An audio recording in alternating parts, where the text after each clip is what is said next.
So what does the letter A have to do with horse camping and trail riding? Stick around and find out. We're all familiar with shelter-in-place orders and what they mean. No going outside the house except for work, groceries, and medicine. And it stinks, especially with spring almost here and being stuck inside. If there's one bit of light, though, to this whole mess, it's that this is a fabulous time to get ready once the crisis is over and we can get out on the trails and in the horse camps. This is Coco, and she's going to help me today. With trail riding clinics and expos canceled around the world, we decided to bring some TrailMeister clinics to you. So from A to Xenophon, we're going to go through a new trail riding and horse camping topic every day. Hi, I'm Robert. You may know me as the TrailMeister. During most years, I spend the summer trail riding and horse camping, from front country glamping to pack trips deep into wilderness areas. The rest of the year, I lead trail riding and horse camping clinics across the U.S. and even internationally, where I share my knowledge of trail riding and horse camping to help you escape the arena and enjoy the great outdoors. But before we get too far, please click those like, share, and subscribe buttons. Today is brought to you by the letter A, as well as Troxel Helmets, B&W Trailer Hitches, and ScratchNall. And this is Ruger. He's decided that he's my assistant now. So the letter A. Today we're going to talk about advocacy and animals. We're going to share how you can help keep your favorite horse trail and camps open. And then we're going to pivot to animals and talk with noted trainer Ty Evans about what you should look for in a potential trail animal.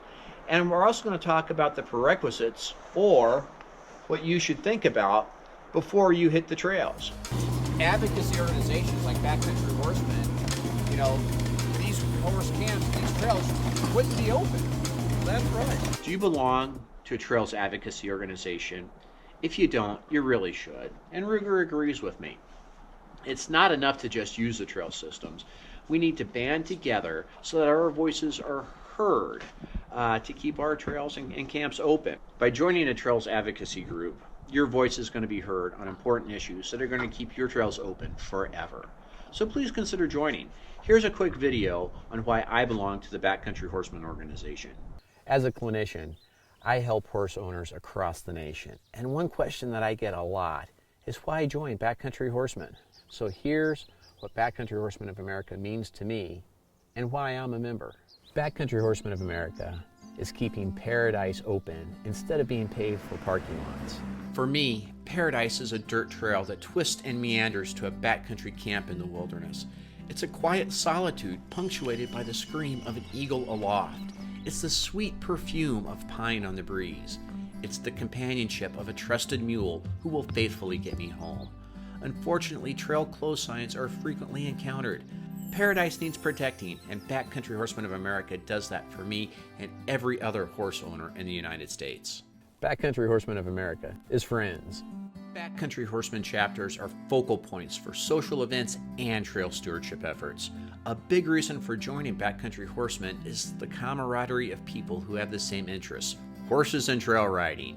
One thing is unquestionable: few of our trails would exist if it weren't for the Backcountry Horsemen groups of friends that actively advocate for your right to ride them.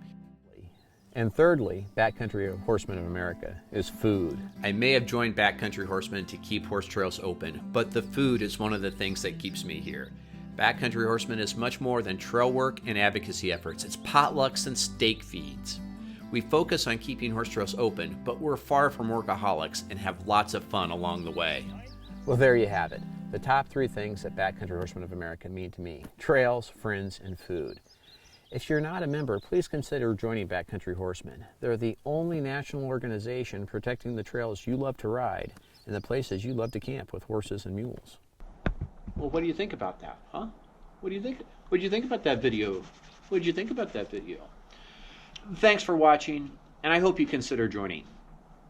The next letter A, hello, Coco. The next letter A is animals. What to look for in a trail horse or a mule, and a talk with clinician Ty Evans on what he looks for, as well as some of the things that I think we should have locked down before we hit the trails. So here's Ty Evans and what he looks for before he brings an animal home. What do I need to look for? Yeah. So That's a big question. yeah, there's kind of three basic things I look for: disposition, Disposition. confirmation, and training. Disposition, confirmation, training. Define disposition. So disposition is just like, it'd be just like a person. How would you describe a person? You know, friendly, Okay. rude. Friendly, You know, rude, wonderful.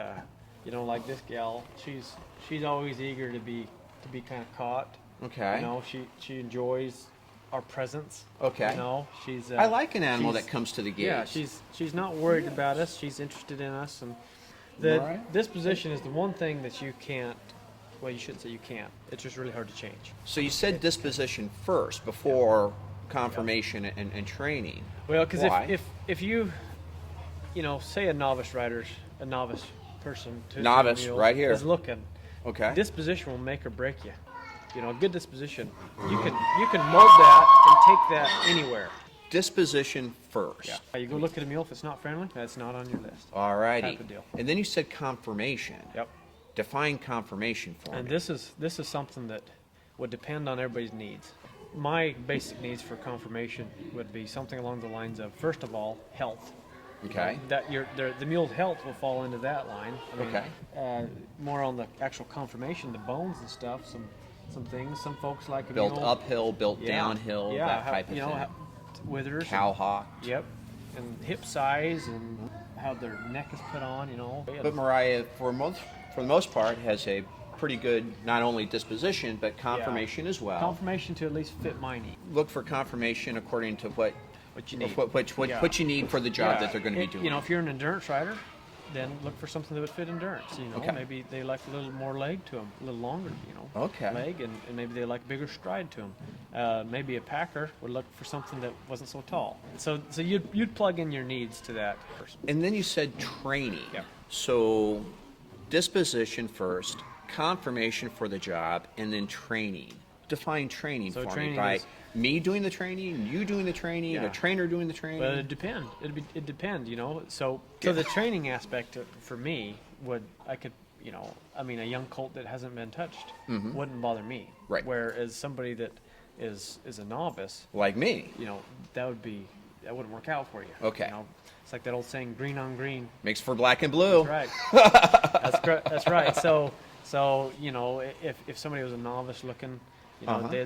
they'd want something that's had quite a bit of time. You know, Okay. age falls into some of that, you know, a little bit, and Okay. you know, Disposition, confirmation, training. Now, if people want to find out more about Ty Evans and mulemanship, where can we find out more about you? yeah. Our website is www.tsmules.com. Beyond Ty's big 3 points, before I leave the arena, I want to make sure that I have reliable controls on these guys. Even Ruger here. I want to make sure that I've got a solid whoa, go, and turns. And if you don't have at least that, or a solid foundation on those three things, you really ought to. For me, I believe that trail riding is a great way to refine the skills that we've learned in a safer environment. It's a big, big world out there, and a green horse on the trails is going to get somebody hurt. Those are my thoughts, mine alone. Take them, do with them as you will, but that's how I feel about it. Great place to refine. The place to learn is in an arena at home. And again, now is a great time to practice and refine those skills before we get out and hit those trails, go on those camping trips. Thanks for watching. Tomorrow, we're going to visit the letter B. For more information, visit TrailMeister.com. It's the largest guide to horse trails and camps and to get those dreams going now, as well as a wonderful resource for more tips and trips about trail riding and camping. And as always, make sure to click that like and subscribe button. See you tomorrow in the letter B.